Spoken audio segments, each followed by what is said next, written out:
hell do you think this is? What are you calling for a pizza? Oh, is this Ed the Sock?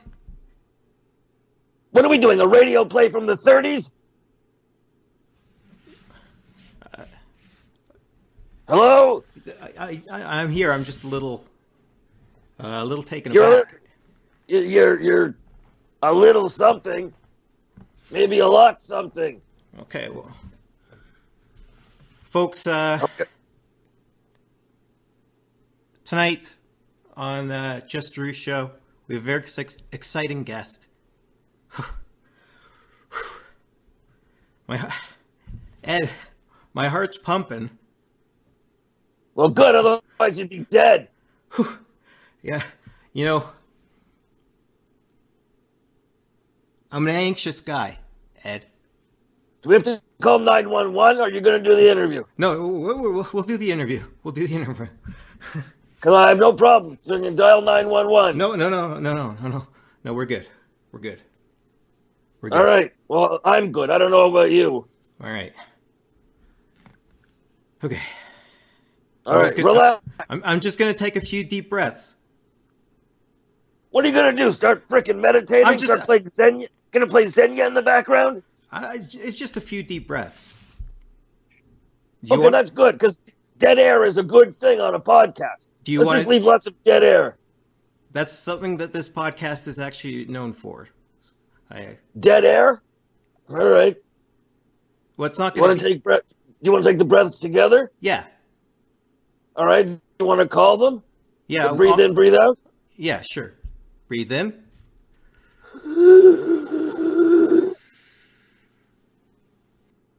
Breathe out. I have a cold, by the way. Are you okay? I'm fine. It's you I'm worried about. Well, I'm worried about myself too, but good. Self-care is important. It is. Breathe in. One was enough.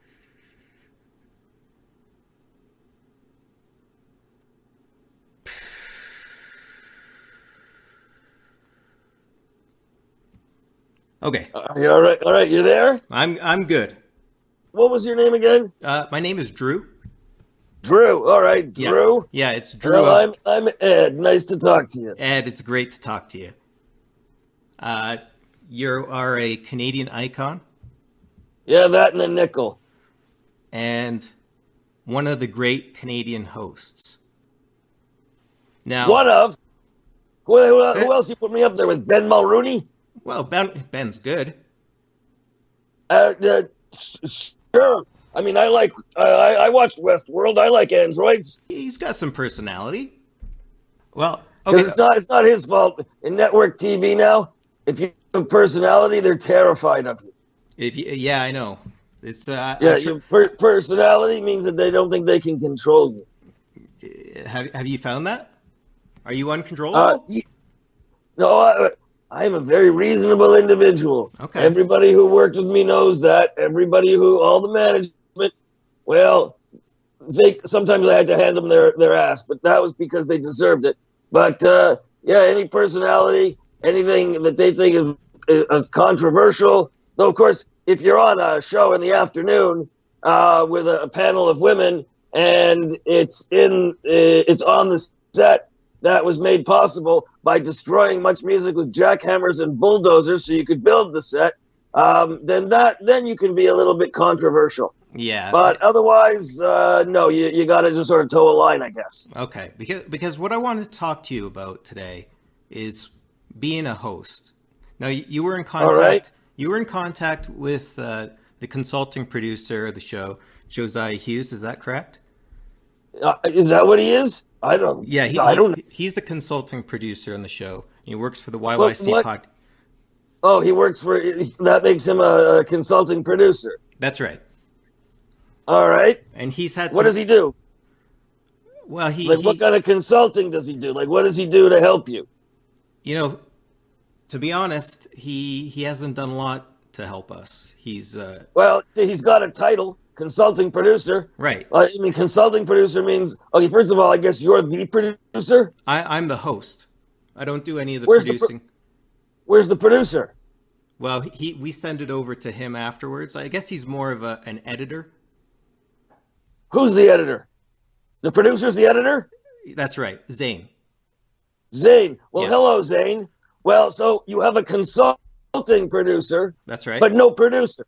Usually you need a producer and a consulting producer, but all right. Well, we do things a little differently here at this Just Drew show. Yeah, I'm noticing that situation. All right. So, what did you want to know about being a host? And interesting, you would ask me after you've already hosted. How many podcasts have you hosted? 5 episodes, but I also hosted a previous podcast, the Steven Tyler Book Club, very popular podcast. You can check it out on iTunes or Libsyn. It was so popular that you stopped doing it. Well, it was a review of the Steven Tyler book. If you're familiar with it, Does the Noise in My Head Bother You? Is the name of the book, the autobiography. So you did a podcast that was basically the ladies' book club. Essentially. And how many episodes did you get out of that? I think that we did about 58. 58 out of one book? Yeah. Oh my! You know what? You're in the wrong job. They should like get you squeezing oranges for fresh squeezed oranges, orange juice. Because man, you managed to squeeze everything out of that one. 58 podcasts over one frickin' book. I don't think people do that about the Bible. Well, the book's about 300 pages. And I guess you had a lot of free time. Well, there's a lot of material to cover, Ed. All right, whatever. That's the thing about the internet. Everybody can have a show. Isn't that wonderful? Yeah, everybody can have a show, but this isn't like a self-produced show. This is created by the YYC Podcast Network. They actually came to me. Allow me to bow down. Well, thank you. The YYC Podcast Network. Forgive me if I've not heard of them. I'm only familiar with my network, the FU Network, and the FU Politics Podcast, which have soared to the tops of iTunes politics charts. Well, we're on the top of different charts. Well, it's you know what? There's so much crap out there. It's hard for anybody to find anything good. You know that? They can't find anything good because it's so hard to sort through. It's like finding a needle in a needle stack. It's tough, isn't it? Yeah, it's tough. So what do you want to know about being a host? What do you want to know about? Yeah. So what do you want to know? You've already hosted 58 of those podcasts. Right. And like 5 of these. Right. So what, 63 podcasts. And now you're realizing maybe you should get some advice on how to be a host? Well, Things come to you a little late? Well, this is Josiah's idea. He was never involved previously. And he got involved and he heard the podcasts and he said, wow, this guy needs a lot of work, which I don't agree with. But yeah, that's basically the situation. As the consulting producer, that's why he contacted you. He thought you could be a great contact for me to learn a lot about hosting. Well, how much time do we have? Okay, and here's the thing so do you have questions written or do you just want to wing it like everything else has been so far? I'll consult. Are you breathing again? I'll consult my notes. They're not there right in front of you? Here's the first thing about being a host, especially on a podcast where there's no cameras, they can't see you. Mm-hmm. The notes should be right there in front of you and should seem like everything just sort of rolls off your tongue and all the knowledge is there in your head because they don't see you reading. But when you start sifting through papers and leaving long pauses, then they realize that you may not know anything whatsoever and someone else did all the research. What did you break now? No, I'm getting my notes. Okay, second point about being a host. Don't make freaking extraneous noises. People don't like to hear on podcasts extraneous noises. You're making extraneous. I told you. How many pages do you have to go through to find these notes? I'm opening my notebook.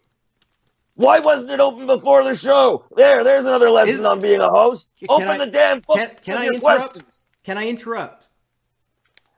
For what? Isn't it unprofessional to have your notes right in front of you? No, not at all. Radio people do it all the time, right out in front of them, sitting right there because there's no cameras. So nobody can see that you got the notes there, and they just think that you have all these facts and information and news and stuff on the tip of your frontal lobe, when in fact it's written in front of you. Listen, entertainment, it's all about the illusion, and I'm all about breaking illusions. But there are some illusions that need to be maintained when you're not me. And if you keep making those crinkling things, I'm going to come over there and strangle you. Do you have the right page yet? Okay. All right. I don't have the right page. Whose page is that? Ask me their questions. Okay. Have you ever considered putting vocals to your music? I actually did a song a number of years ago on my own CD for Sony Music, and there were vocals. The vocals were mine. I did a version of Billy Joel's song "You May Be Right," but the radio refused to play it. That question wasn't for you, so. I know, but you know what? I'm tired of hearing you sift through these papers. It sounds pathetic, so I was like, just ask me whatever is in front of you. Okay. All right. All right. Do you have my questions now? No, because I put my book down. Because you were tired of listening to me. Why wasn't the book open to my questions before you contacted me? Here's another thing about being a host. Listen to me. Here's another thing. You value the time of the guest. So you don't waste their time by doing shit you should have been doing before you got them into the podcast. Now, go ahead and grab the notes. Get these damn questions out. All right. Okay. Ed? What makes a great host? Basically, if you take Superman's the ray that they used on Superman to make Bizarro, his imperfect duplicate. Yep. His opposite in all ways. Yep. What it takes to make a great host is somebody to take that Bizarro ray and shoot you and make a duplicate of you, and that duplicate who does everything in reverse will be a good host. Did you follow that? I'm not really familiar with. I'm not familiar with Superman. Well, what the hell's wrong with you? Well, I know Superman, of course, but I don't know characters like what did you say? You don't know who Bizarro is? No. You got the frickin' internet. You're raised on Google, and you don't know who Bizarro is? You want me to look it up right now? You never looked up you ever watched the Superman cartoons? No. Why? What were you too busy doing? Going through notebooks that you couldn't find notes in? Probably daydreaming. I've always. You must have spent a lot of time daydreaming. I've always had a real vivid imagination and a deep fantasy. I don't want to hear. I don't want to hear about your vivid imagination in your free time. Okay. All right. I think people put that stuff together on their own. I don't want to think about it. All right. What does it take to be a good host? Personality, confidence. Usually, it helps if you have a modicum of intelligence. You have to be able to know how to talk to people. You have to know how to shape dialogue when people are either A, boring, or B, are trying to take the program in a direction you didn't intend, and you have to find a way to guide them back without saying, "Hey, come back to the topic." Right. Now that's what I do, but that's my style. You don't get to have a style as a host until you got your chops, until you're sort of good at being generic. So probably a few more episodes. You've done 63? Yeah. Yeah, I think you're past the point of no return. But I'm talking about other people. So you're saying I'm already there. Yes, I think you've achieved the apex of what you're able to accomplish. Oh, that's very sweet of you, Ed. No, it's not at all. Not at all. But I guess this is your style. See, you clearly come across as somebody who's not particularly confident with what he's doing, who's not organized, who never prepares for his shows. You got to make that into your shtick. So you take your mistakes, you take the things that people would criticize, and instead you make them into things that are your trademark.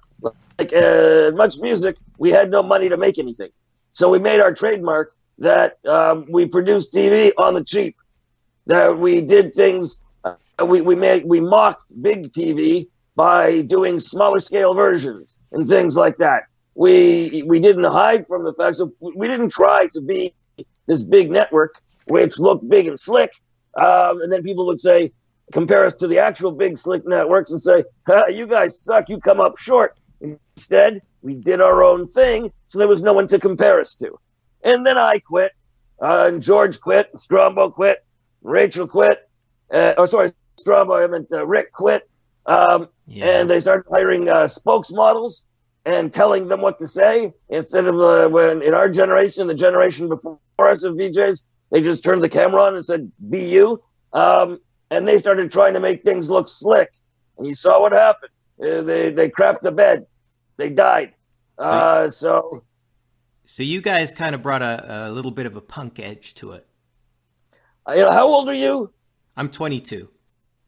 Okay, so you know nothing about much music, which is a shame, because in Canada we have treasures, but we like our treasures buried. Well, much music was the thing. It was the biggest cultural imprint in media. All right, and it was all about being real, being authentic, no scripts. Bringing celebrities would come in and want to do much music because it wasn't the same old dog and pony show. It was there. There's really no way to encapsulate and describe in words what much music was. Real. Canadians like real. They don't want you to put on airs. They don't want you to pretend to be something that you're not. They don't want you to start seeming like you're better than they are. In our media people, we want people that we might see at the checkout line at the grocery store. All right, that's what we want. Authenticity. Well, you can definitely see me at the grocery store. Well, that excites me to no end. Wouldn't that thrill you? Yeah, find you in the produce island, squeezing the melons. Yeah. All right, what's your next question? Next question. Is it acceptable to smoke in front of guests? I know you're a cigar smoker. Well, I used to do it all the time. Yeah. No, you know what? If somebody's actually really allergic or asthmatic or something like that, then no. It's not good to be an ass about it. All right? But otherwise, I did smoke. But you can't smoke indoors anywhere nowadays. So that question is kind of irrelevant and moot. Well, that's true. But there could be like an outdoors podcast, which would be... Yeah, in which case, if you're not blowing the smoke, if it's like a patio and they let you smoke on the patio and you're recording there, you really, if you're not me, you ask the people in advance, do you mind if I smoke? Okay. But you don't blow the smoke in their face. Okay. All right. Okay. I'll put it. Do you smoke? I'll put it out. Do you smoke? I do. Okay. Yeah. Well, it's not a great habit. I thought millennials. Are you Gen Y or millennial? I'm a Zoomer. You're no Zoomer, unless you mean you were a Zoomer and you've been reincarnated, and you're 22 now. I don't sure. What is a 22-year-old actually technically considered? They're not a millennial. I think it's Gen Y. Gen Y. Okay. Or Gen Z. I don't frickin' know. Okay, next. I like Gen Y. Good for you. Okay, what's next? Well, I want to ask you about one of Canada's hosts recently was fired for being. Oh yeah, who's that? I hadn't heard of this. Well, it was Don Cherry. Oh, really? You'd think the news would have covered that. He was recently fired for being racist. Yeah, it's funny. You'd think that there would have been some headlines or something about it. It sort of slipped under the radar, apparently. Anyway, go on. It was a pretty big story. I know. That was sarcasm. Okay, I get it. All right. Have you ever thought of throwing your hat into that ring? Trying to become a hockey broadcaster? Not necessarily. Yes. Yeah, I actually did have a pilot for a show that made the rounds. It actually went on the air on the pregame show, and then the best of the pregame show. Me at a desk. I had a gold blazer on, shiny gold blazer, and a nice digital set like all of them have. And I did my little version of stories about hockey. Short little, it was like, I think it was like a minute and a half or something like that. 2 minutes. Used to be back in hockey, we had Peter Puck, who would fill time, a little cartoon puck guy. Okay. And so this was sort of the idea was, let's do something that's a little more modern. But I'm not going to get into it. Things happened, and I decided not to pursue it. Okay, fair enough. All right. And I really just have one last question. What? It's over already? We do like a half-hour show. We've been talking for half an hour? 20 minutes, but it's like a chat show, so I do like a monologue. We have segments. We play games. Wow. Yeah. I don't know how the internet can handle the excitement. Anyway, go on. How would you rate me as a host? You can use whatever scale you'd like. You know what? How long you been doing this, like time-wise? Never mind how many episodes. How long? About 2 years. All right. By now you should be better. All right. But you're not yet. But there's still hope for you. You could be a late bloomer. All right. You got. I don't want to crap all over your aspirations or anything, but don't quit whatever other day job you have now. Okay? And I would tell that to anybody who's trying to get into Canadian media anywhere. Okay. Don't quit your day job. The Canadian media is it's the dinosaurs just before the comet hit. It's do something that has a future. Instead of being in Canadian media, do something that has a future, like train as a blacksmith. What about like a radio DJ? That was a good one. Thank you for making me laugh. Making me laugh. You're radio so sweet, DJs? Ed. Yeah. Radio DJs? Look, dude, radio is dead. Okay? It's dead. Ed, it's been a joy talking to you. Well, I'm glad one of us feels that way. You good luck with the YYZ. What is it? YYC Podcast Network. Yeah, good luck with that. I would encourage people to check out. We've got podcasts on Fun, the FU Network's FU Politics channel. So you go to wherever you get podcasts, look for FU Politics. I think we have 7 different series running now. I host a couple of them. Other people host them, and they're designed to speak with people, not at them. We don't use jargon. We don't use pundits. We don't use radicals from the left and right to come yell at each other. And everyone has to have dignity and civility and a sense of humor. And that's why these podcasts have become popular. That's fantastic. Everybody go check it out. And thank you very much, Drew. Thank you. Wait, I don't know why I'm thanking you. Thank you for letting me leave. Maybe how about that? I guess for the opportunity. You can sit. Wait, I should thank you for the opportunity to be on this show. Well, yeah. This is a pretty big show. Yeah. This will put me on the map. This is the thing I've been looking for to put me right over the top. Trust me, you're going to get a few RTs. You're going to get a few RTs on this, okay? Thanks for doing me the big favor. Hey, hey Ed, if you want to come on anytime, you just call me on Skype. All right, I will keep that in mind. All right. All right.